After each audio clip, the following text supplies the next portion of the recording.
구약의 모든 선지서들, 이 선지자들의 예언은 하나님의 선택받은 이스라엘 백성들을 향한 하나님의 선민들이 그 놀라운 은혜를 받고도 여전히 반복하여 죄를 지음으로써 하나님의 심판을 받게 될 것이라는 경고와 그 죄에 대한 회개를 촉구하는 내용들입니다.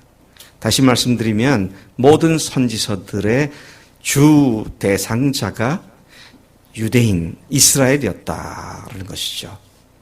하나님께 선택받고 누구보다도 하나님을 잘 믿는다고 자부했던 사람들을 향하여 선지자들이 입에 거품을 부으면서 회개하라고 외쳤던 그런 내용이었다는 사실을 우리가 한번 깊이 생각해 볼 필요가 있습니다. 선지자라고 하는 단어의 히브리어 원어는 하나비입니다. 나비라는 말은 거품을 품는 자, 거품을 입에 물고 있는 자, 그런 말이죠. 하나님의 백성이라고 하는 자들이 하나님 두려워할 줄 모르고 하나님 이름을 팔아먹으면서 죄악을 짓는 이런 문제를 본 선지자들을 통하여 하나님께서 그들에게 강력히 회개를 촉구하는 말씀을 하신 것을 보게 되는 것이죠.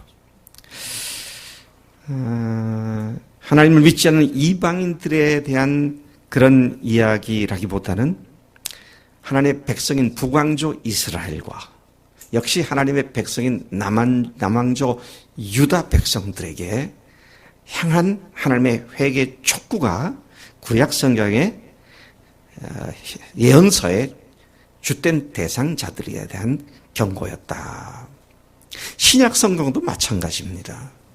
여러분 혹시 신약 성경 마태, 마가, 누가, 요한, 사복음서와 그리고 사도행전을 제외한 나머지 요한계시까지 포함한 22권의 편지 가운데 이방인에게 쓴 편지가 있는지 기억하십니까?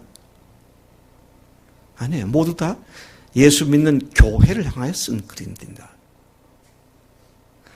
그 긴 여러 편의 서신서를 통해서 그리스도인들이 마땅히 이렇게 살아야 하는데 이렇게 살지 못한 것들은 회개하고 주님의 사랑에 더 깊이 나가라고 그렇게 말씀을 한 것이 신약 22편의 서신서들입니다. 그렇게 보면 구약이나 신약, 성경 전체는 1차적으로 믿는다고 하는 사람들에게 하시는 하나님의 말씀입니다. 이것은 우리가 성경을 읽어보면 너무나도 잘 알 수 있는 이야기인 것이죠. 오늘 우리가 읽었던 호세아서는 북왕조 이스라엘이 패망을 목전에 둘 바로 그 시점에 이 호세아를 통해서 예언한 말씀들이 기록되어져 있습니다. 이스라엘의 남쪽은 남왕조 유다는 587년에 주전 587년에 멸망을 당했지만 그로부터 약 130-40년 전인 주전 722년 또는 21년에 북왕조 이스라엘은 패망을 당합니다.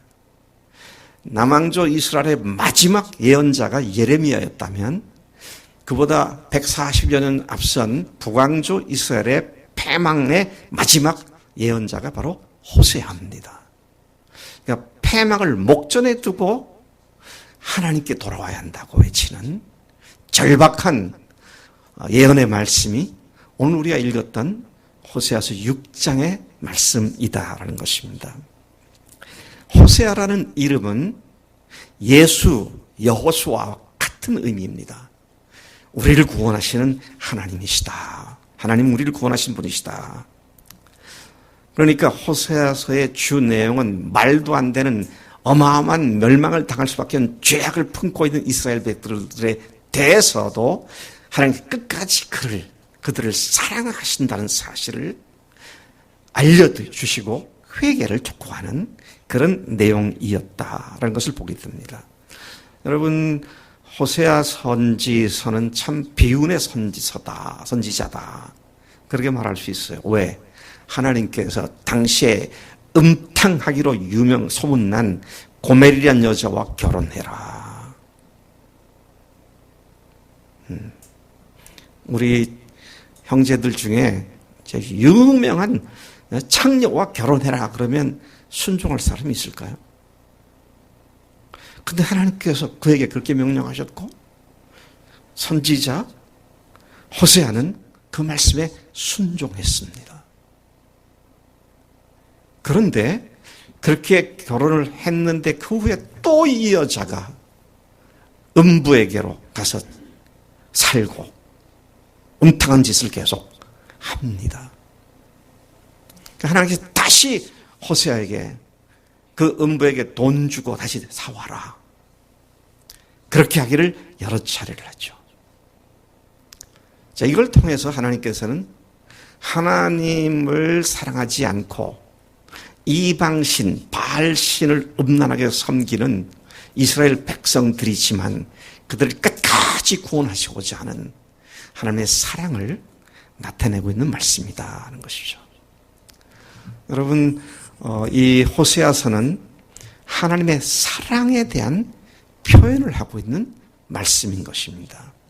그러니까 이들이 멸망을 당하는 가운데서도 끝까지 그들을 구원하시겠다는 하나님의 사랑을 호세아가 부부 생활에서 겪는 그 고통과 어려움을 통해서 하나님이 얼마나 이스라엘 때문에 고통스러워 하시는지를 드러내시는 그런 내용인 것을 보게 됩니다. 이 내용을 좀 더 자세히 들여다보면 스캔들로 소문이 난 결혼. 북이스라엘 왕국의 최고 번영기를 누리던 때가 바로 여로보암 2세인데 그때가 바로 이때입니다. 최절정의 번영기에 멸망을 당하게 되는 그런 모습을 보죠. 이런 물질적 풍요 때문에 영적으로 북이스라엘은 철저히 타락하여 하나님의 준엄한 심판을 받게 될 처지에 있었는데, 이때 호세아가 예언 활동을 했다라는 것이죠. 1장과 2장, 우리는 6장 읽었습니다만 앞선 1장과 2장의 내용은 호세아가 하나님의 명령에 따라 음탕한 고멜과 비극적 결혼을 하여 세 자녀를 얻는다는 이야기가 나옵니다. 이는 신실치 못한 이스라엘과 하나님과의 관계를 상징하는 결혼이었습니다. 3장에서 호세아는 그 아내로 가늠케 한 음부로부터 이 고멜 아내를 다시 값을 주고 구속하라는 말씀을 듣고 그런 일을 행하게 되죠. 그리고 4장부터 호세아서가 꽤 깁니다. 14장까지입니다. 4장부터 14장까지는 호세아 사역 전체를 통해 외친 하나님의 예언의 말씀들이 기록되어 있습니다. 그 중에서 4장에서는 종교 지도자들의 부패 그리고 백성의 우상 숭배를 지적하면서 그러한 이스라엘에 대한 하나님의 판단을 예고하고 있습니다. 자, 지도자들이나 백성들이 똑같이 부패하고 하나님 앞에 범죄한 이스라엘을 말하고 있는 것입니다. 5장에서는 다시 이 문제, 곧 종교 지도자들의 부패와 백성들의 죄악을 반복하여 낱낱이 들추어내고 임박한 하나님의 심판을 선포하는 내용이 기록되어 있습니다. 어느 모로 보더라도 긴박한 그 자체였습니다. 곧 멸망돼서 아수르에게 휩쓸려 완전히 몰살당할 그런 상황에 처해 있는 상황에서 이러한 예언을 하고 있는 것입니다. 우리는 여기에서 몇 가지 깊이 묵상할 본문의 내용들을 짚어봐야 할 것입니다. 이러한 상태에 호세아는 하나님께서 말씀을 받고 그들에게 강력하게 외쳤던 것이 여호와를 알라, 힘써 여호와를 알라, 그렇게 말을 합니다. 여호와를 알라라고 말한 거 보니까 여호와를 모르는 사람들이에요. 이방인이 아니라 하나님을 가장 잘한다고 하는데 하나님을 모르는 상태에 있는 것을 보게 됩니다. 자, 그래서 하나님을 알아야 할 이스라엘의 영적인 죄악상이 어떤 것이었는가 조금 더 살펴보면 아까 말씀드린 것처럼 1장부터 5장까지의 배경 속에서 강력하게 반복하여 호소하는 하나님의 사랑의 메시지가 기록되어 있죠. 하나님은 하나님을 믿는 이스라엘 백성들이 하나님을 안다고 하지만 그들의 삶은 전혀 하나님을 알지 못하는 자들의 삶인 것을 보시고 그들을 돌이키게 하기 위하여 호세아 선지자를 세우셨던 것이다. 것이죠. 1절을 다시 봅니다. 오라, 우리가 여호와께로 돌아가자. 여호와께서 우리를 찢으셨으나 도로 낫게 하실 것이요 우리를 치셨으나 싸매어 주실 것임이라. 호세아는 이스라엘 백성들에게 여호와 하나님께로 돌아가라고 호소하고 있습니다. 찢으셨지만 다시 하나님께서 우리를 꿰매시고 고쳐주실 것이다. 소망을 잃지 않고 하나님 메시지를 전하고 있는 것입니다. 그들이 살 길은 하나님께로 돌아가 그분을 제대로 아는 것이라고 외쳤다는 것입니다. 3절에 그렇게 말씀하죠. 그러므로 우리가 여호와를 알자. 힘써 여호와를 알자. 이렇게 회개를 촉구받고 있는 이스라엘이 도대체 어떤 상태에 있었습니까? 1장 4절에서 보니까 하나님은 이스라엘 족속의 나라를 패할 것이다. 나라를 없앨 것이다. 그렇게 말씀하셨고요. 6절에서 하나님은 내가 다시는 이스라엘 족속을 긍휼히 여겨서 용서하지 않을 것이다. 그렇게 말씀하셨고 9절에서는 1장입니다. 너희는 내 백성이 아니요 나는 너희 하나님 되지 아니할 것이다. 이렇게 말씀하시는 상황에 있었음을 보게 됩니다. 그들은 풍요로운 물질에 눈이 멀었고 이방신과 우상을 섬기는 하나님 앞에서 음란한 상태에 있던 자들이었습니다. 2장 13절에서는 그가 귀고리와 폐물로 장식하고 나를 잊어버리고 향을 살라 바알들을 섬긴 시일대로 내가 그에게 벌을 주리라. 여호와의 말씀이니라. 은금 폐물로 몸치장을 하고 호사스럽게 지내고 쾌락을 즐기는 것뿐만 아니라 하나님을 무시해버리고 이스라엘의 이방신을 정말 음란하게 섬기는 그런 백성이다. 3장 1절에서 보면은 여호와께서는 이스라엘 자손이 다른 신을 섬기고 있으며 타인의 사랑을 받아 음녀가 된 그 여자로 묘사하고 있습니다. 4장 1절 2절에서는 이스라엘은 진실도 없고 인애도 없고 하나님을 아는 지식도 없고 오직 저주, 속임, 살인, 도둑질, 간음뿐이요 포악하여 피가 피를 불러오는 타락한 상태임을 아주 절실하게 아주 적나라하게 들춰내고 있음을 보는 것이다 하는 것이죠. 4장 6절과 7절에서는 지식이 없어 망하는 백성, 하나님의 율법을 잊은 백성, 번성할수록 하나님께 범죄하는 백성이라고 표현하고 있고 또 4장 11절부터 14절까지는 음행과 묵은 포도주와 새 포도주의 마음을 빼앗긴 자들이었고 음란한 마음에 미혹되어 하나님 버리고 나무에게 묻는 행음을 한 자들이었다. 또 산꼭대기에서 제사를 드리며 작은 산 위에 있는 각종 나무 아래서 분향하고 딸들은 음행하며 너희 며느리들은 간음을 행했다. 남자들도 창기와 함께 나가며 음부와 함께 희생을 드렸다. 이 뒷말씀이 무섭습니다. 간음하고 음부와 함께 희생 제물을 드리고 있습니다. 예배를 드리면서도 주님을 사랑한다고 하면서도 제사를 드리면서 제물을 드리면서도 음행하고 있는 참 하나님의 이름을 더럽히고 있는 이런 그들의 모습을 하나님이 들춰내고 계시는 것이죠. 하나님을 안다고 하고 믿는다고 하지만 우상을 섬기고 각종 죄악을 행과 동시에 하나님을 예배하는 이중성에 대하여 하나님은 제대로 하나님을 알지 못하는 이스라엘이라고 하시면서 하나님을 알라고, 힘써 하나님을 알라고 그렇게 말씀을 하고 계신 것입니다. 여러분, 하나님은 누구신가요? 하나님을 누구시냐라고 질문할 때 제일 먼저 하나님은 누구시다? 창조주 하나님이십니다.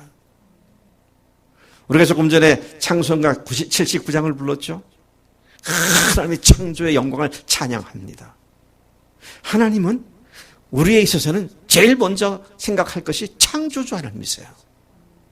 창조주라는 말은 무슨 말입니까? 온 우주 만물뿐만 아니라 우리를 친히 만드신 분이시다 그 말이죠. 만드신 분이기 때문에 그분에게 나의 삶에 대한 모든 권리가 있고 주권이 있고 그분께 우리가 굴복할 그런 존재임을 우리 상대적으로 창조주 하나님이라는 말을 할 때 우리가 그런 존재라는 것을 고백하지 않을 수 없습니다. 그런데 어땠어요? 그런 하나님을 알지 않고 자기가 하나님 자리에 올라가서 자기가 주인 노릇하고 자기 마음대로 세상을 살고 마귀와 똑같은 짓을 짓는 그런 우리가 아니었습니까? 근데 그런 우리를 위해서 하나님께서 하나님의 아들이시고 또 삼일체 하나님이신 예수님을 세상에 보내셔서 우리를 위해 십자가에 대신 그 흉악한 형벌을 대신 받게 하셨고, 그리고 그분이 부활하심으로 말미암아 우리로 믿을 수 있는 확실한 증거를 주셔서 우리의 믿음이 어떤 상황에서 흔들리지 않고 분명한 근거를 갖게 하시는 이런 사랑으로 우리를 재창조해 주신 하나님이 아니십니까? 우리가 오늘 이 자리에 모여서 하나님을 예배하는 이유가 그분의 죽으심과 부활로 우리를 재창조하신 그 하나님을 믿기에 재창조된 새로운 피조물로서 막연히 범신론적으로 하나님이 세상을 창조했다 그것이 아니라 정말 내 생애를 다시 만들어주신 분으로서 그분 앞에 나와 우리가 엎드리고 있는 것이죠.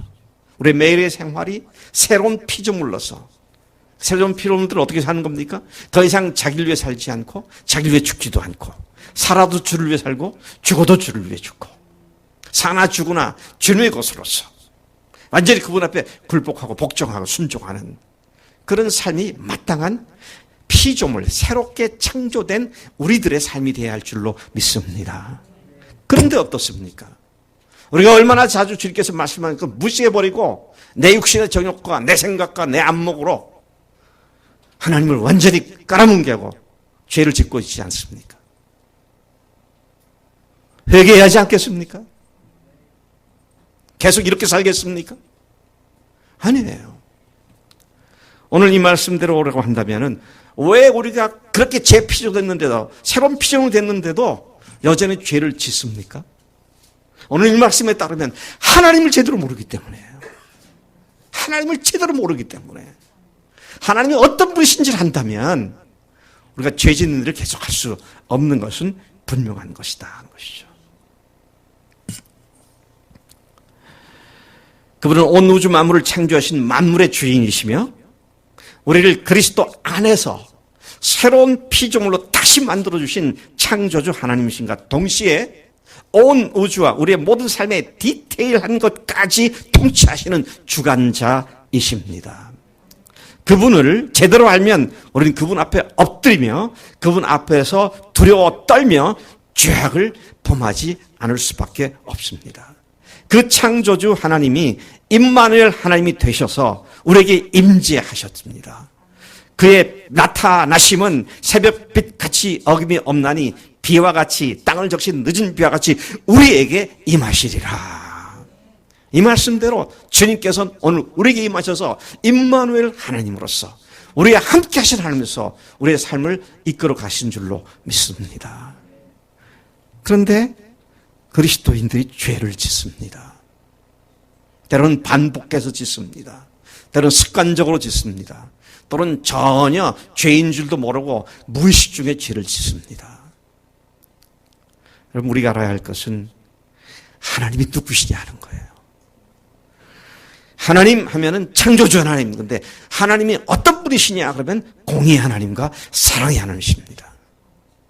이 두 가지 속성과 품성은, 하나님의 성품은, 하나님의 대표적인 품성이죠. 그분의 속성입니다. 무엇이요? 공의와 사랑입니다. 하나님은 죄와 악을 미워하시고 그것들을 심판하시는 공의로우신 하나님이십니다.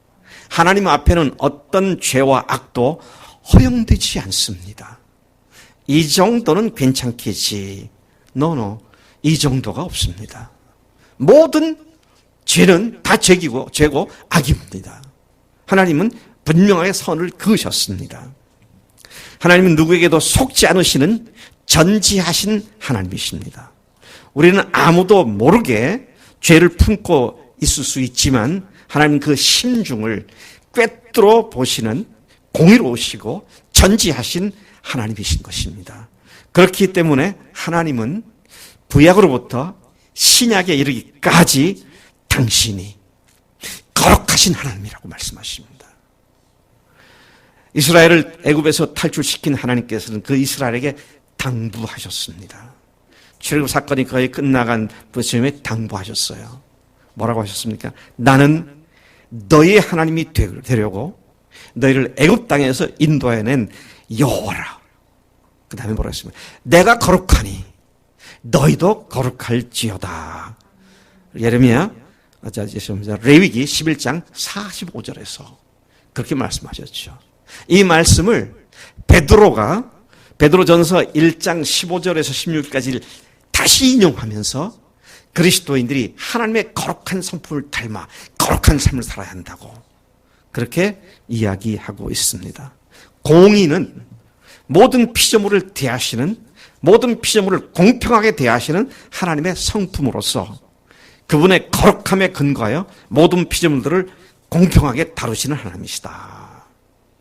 그분의 공의로움 앞에 선 모든 인간들은 죄인 것입니다. 그래서 모든 사람이 죄를 범하였음에 하나님의 영광에 이르지 못하더니 그렇게 선포를 하고 있는 것입니다.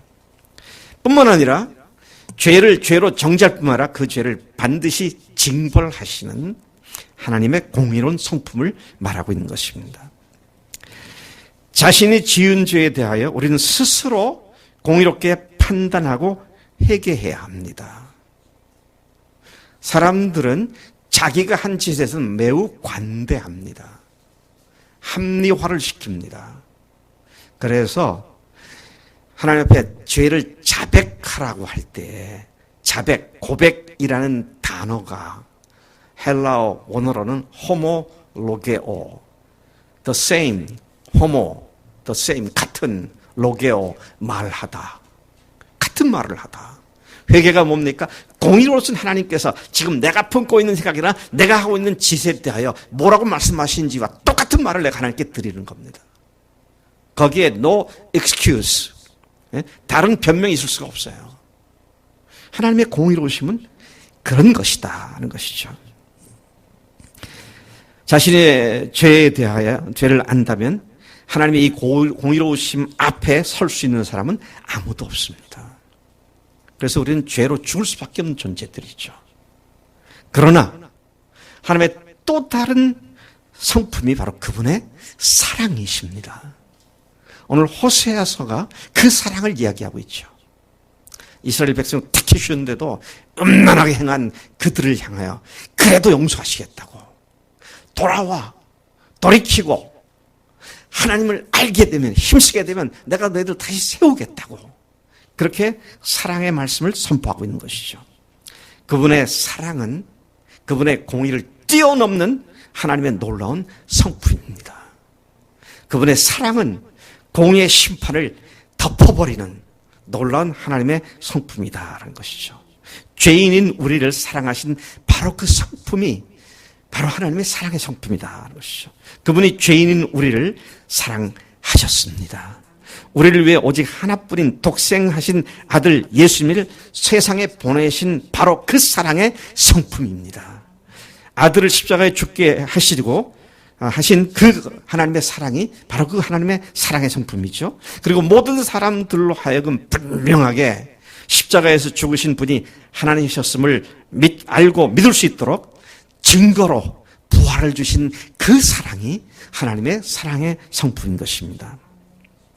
여러분은 진정으로 하나님의 공의로운 심판과 공의로우심과 사랑을 아십니까? 정말로 안다면 음란하게 하나님과 악한 마귀의 말을 동시에 듣고 마귀의 말을 쫓아가는 삶을 살 수가 없는 겁니다. 그렇기 때문에 우리는 하나님을 철저히 알아야 합니다. 하나님을 철저히 알아야 돼요. 그래서 이 호세아가 뭐라 그럽니까? 그러므로 우리가 여호와를 알자. 힘써 여호와를 알자. 그렇게 외치고 있는 것이죠. 하나님을 제대로 아는 자는 죄를 짓지 않습니다. 요한일서 3장 6절이 그걸 말하고 있죠. 그 안에 있는 자마다 범죄하지 아니하나니 범죄하는 자마다 그를 보지도 못하였고 그를 알지도 못하였느니라. 비록 구원을 받았다고 하지만 또 범죄하는 순간 우리는 하나님을 알지 못하는 상태로 처박히고 마는 겁니다. 근데 하나님을 안다면 그럴 수가 없다라는 것을 얘기하는 것이죠. 처음 믿을 때 안, 믿음의 수준에 머물러서는 아니 됩니다. 힘써 하나님을 알아가야 합니다. 여기서 안다는 말은 여러분 잘 이해하시기 바랍니다. 여기서 안다는 말은 지식적으로나 이론적으로나 눈물이 날 정도로 감정적으로 아는 것이 아닙니다. 헬라 히브리어 원어에 알다라는 말은 야다인데 야다는 체험적으로 아는 겁니다. 남자를 알지 못하는 여자. 그 말은 뭐예요? 남자와 잠자리를 하지 않은 여자. 그런 말이죠. 체험적으로 아는 것을 야다라고 말하는데 오늘 여기서 하나님을 알자. 힘써 여호와를 알자라고 할 때 사용한 단어가 바로 체험적으로 주님을 알자. 그런 말인 것입니다. 우리는 머리로서는 하나님의 거룩하심을 잘 알고 있습니다. 하나님의 공의로심도 알고 있고요. 하나님의 사랑도 알고 있습니다. 그러나 그 지식이 우리를 하나님 앞에서 죄를 짓지 않게 하는 삶을 보장하지는 않습니다. 체험적으로 하나님을 아는 것이 절대적으로 필요하다는 것이죠. 여러분, 우리가 부활이 실제가 되었다라고 표현을 하잖아요. 그게 부활을 체험적으로 알게 됐다. 그런 말과 같은 의미일 것입니다. 지식으로 아는 것이 아니라 부활하셨으니까 그분이 하나님이시구나. 그러면 그분이 나의 주님이시구나. 나의 하나님이시구나. 그럼 내가 그분 앞에 복종할 수밖에 없지. 근데 그런 결단과 결심이 한 번으로 끝나는 것이 아니라 그 뒤에 실제로 그분께 복종하고 순종함으로 더 풍성하게 체험적으로 그분이 얼마나 나의 삶에 디테일한 것 가실 구체적으로 인도하시고 복을 주시는지를 경험하는 이 알물 야다라는 말이 의미하고 있다는 말씀인 것입니다. 우리는 예수님의 십자가 부활의 복음을 들었을 때 바로 그 예수님을 나의 주, 나의 하나님으로 믿고 고백한 이를 체험한 사람들입니다. 그러나 아셔야 할 것은 그것은 시작한 것입니다. 출발선상에서 준비 땅 하고 막 출발을 한 겁니다. 출발을 했으니 어떻게 해야 합니까? 계속 달려야죠. 출발을 했구나. 됐다. 출발선 통과하시니까 이제는 됐어. 그리고 뛰지 않는다면 안 되는 거잖아요. 목표를 향해서 계속 달려가야 우리가 승리를 할 수 있고 결승점에 도달할 수 있다는 것이죠. 체험적으로 하나님을 아는 것. 그러나 날마다 새롭게 주님을 체험하고 날마다 주님을 경험하면서 그분을 더 깊이 알아가는 것만이 진정한 믿음이고 승리를 보장받는 믿음이다 하는 것이죠. 아멘. 여러분, 우리가 주님을 아는 지식은 날마다 새롭게 경험하는 것인데 날마다 경험하게 되면 어떻습니까? 더 큰 믿음 가운데 들어가게 되죠. 제가 신학생 3년, 대학원생 2년, 신학생 3년, 유학 3년 반.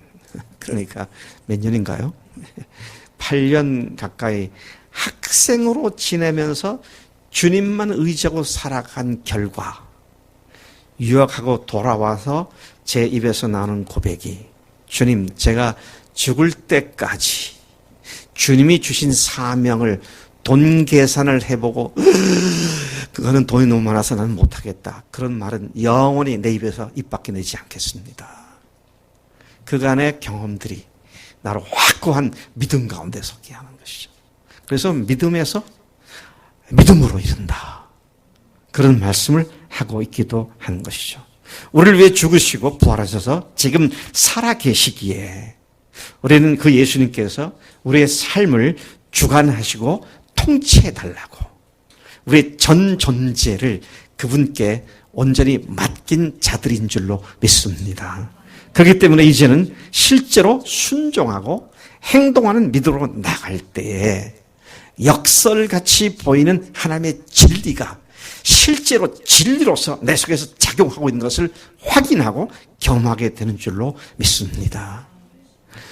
이런 경험이 없이 계속 머리로만 알고 믿으면 실제 어려움이 왔을 때 그냥 무너지고 그러고 말이죠.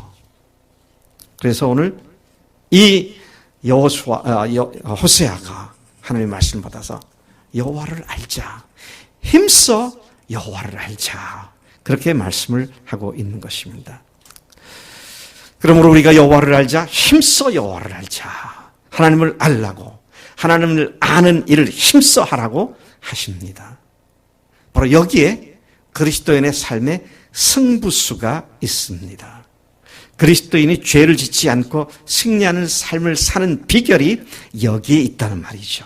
하나님을 머리로 아는 일로는 충분치 않습니다. 그러나 그분께 순종함으로 그분을 더욱 깊이 알아가는 일에 힘쓸 때에 더 큰 문제들을 오래 당당하게 승리하는 믿음의 더 깊은 곳으로 나갈 수 있다는 말씀이죠. 그럴 때 우리는 마귀의 유혹과 우리의 정욕과 우리의 생각을 뛰어넘는 승리의 삶을 누리게 된다는 말씀입니다. 우리가 하나님을 경험함으로 아는 일에 힘쓸 때에, 체험으로 아는 일을 힘쓸 때 하나님 반드시 당신을 나타내시고 임재하실 것을 약속하셨습니다. 아까 우리가 3절에 제가 잠깐 소개했었는데요. 그러므로 우리가 여호와를 알자, 힘써 여호와를 알자. 그의 나타나심은 그의 나타나심을 얘기하고 있습니다. 힘써 여호와를 알 때 그의 나타나심은 새벽빛 같이 어김없나니 비와 같이 땅을 적신 늦은 비와 같이 우리에게 임하시느니라. 누가요? 하나님께서 우리 가운데 임재해 계신다. 그런 말씀을 하고 있는 것입니다. 6절 보니까 나는 인애를 원하고 제사를 원하지 아니하며 번제보다 하나님을 아는 것을 원하노라. 여러분, 우리가 순종함으로 주님을 체험적으로 알 수 있는 비결이 뭡니까? 그렇게 해서 하나님을 알아가게 되는데 그렇게 할 수 있는 비결이 뭐예요? 우리가 이미 알고 있잖아요. 뭐예요? 부활하신 주님께 초점 맞춘 삶입니다. 언제나 내가 죄의 유혹에 넘어가려고 할 때 빨리 주님 오셔서 나를 위해 죽으시고 부활하신 하나님이십니다. 주님 저로 하여금 승리케 하옵소서. 그렇게 주님 앞에 결연하게 떨쳐버리고 순종하게 될 때 우리가 드린 예배보다도 순종이 더 낫다. 그런 말씀하신 이 말씀이 실제로 우리 삶의 실제가 되는 줄로 믿습니다. 우리 같이 기도하겠습니다. 우리 각자 하나님을 내가 체험적으로 알고 있는가? 나의 주, 나의 하나님이시라고 고백을 했지만 얼마나 많은 순간순간 죄의 유혹에 넘어가고 내 생각대로 하나님 말씀을 무시하고 속에서 염려하시고 근심하시는 성령님을 무시해버리고 내가 죄를 지었는지 하나님 앞에 조용히 회개의 기도를 드리시기 바랍니다. 우리 1분, 2분 조용하게 주님 앞에 간절한 마음으로 주님 체험으로 주님을 알기를 원합니다. 그렇지 못했던 죄를 회개합니다. 부활의 주님을 쳐다보지 않고 내 생각에 집중했던 것 회개합니다. 주님, 나에게 주님께서 임재하시는 삶의 영광을 회복시켜 주실 줄로 믿습니다. 그렇게 기도하시기 바랍니다. 오 아버지 하나님 감사합니다. 주님께서 오늘 호세아를 통하여 우리에게 말씀하시니 감사합니다. 어마어마한 하나님의 사랑, 죽으시고 부활하신 예수님의 사랑을 받은 자들로서, 나의 주, 나의 하나님을 고백한 자들로서 주님 앞에 아버지 하나님을 체험적으로 알지 못하고 순종하지 않아요. 하나님 정말 어떤 분이신지 알지 못하는 우리의 죄악을 용서해 주시기 원합니다. 주님께 순종하는 삶을 통하여 주님이 체험되어지고 날마다 하나님의 그 놀라신 전능하심을 경험하고 그 전능하심 속에서 능히 승리하는 삶 가운데 깊이 들어가도록 아버지 하나님 우리를 체험적으로 주님을 아는 삶의 깊이가 되어갈 수 있도록 역사해 주옵소서. 그렇지 못한 죄를 이 시간 회개하오니 하나님 회개하오니 성령께서 우리들의 죄를 용서하시고 다시 찢어진 것을 꿰매주시고 흩은 것을 모아주셔서 주님 앞에 바로 설 수 있도록 아버지 역사해 주시겠습니다. 감사합니다. 사랑하신 아버지 하나님 감사합니다. 오늘 호세아를 통하여 우리에게 경고하시고 회개하게 하시고 회복받는 길을 허락해 주시니 감사합니다. 하나님, 우리가 머리로만 아는 주님이 아니고 머리로만 아는 십자가와 부활이 아니라 정말로 우리의 삶 그 자체가 순종함으로 예수님께 초점 맞춤으로 날마다 성령의 능력으로 승리함을 누리게 하시고 승리함을 누리는 삶이 실제가 되어서 체험적으로 주님을 더 깊이 알아가고 배워가는 매일매일의 삶이 되도록 우리를 복주시는 줄로 믿습니다. 우리를 깨끗게 참으로 주님께서 정결케 이 시간 우리를 다시 아버지 회복시켜 주신 줄로 믿습니다. 감사하고 예수님의 이름으로 기도를 쌉나이다. 아멘. 아멘.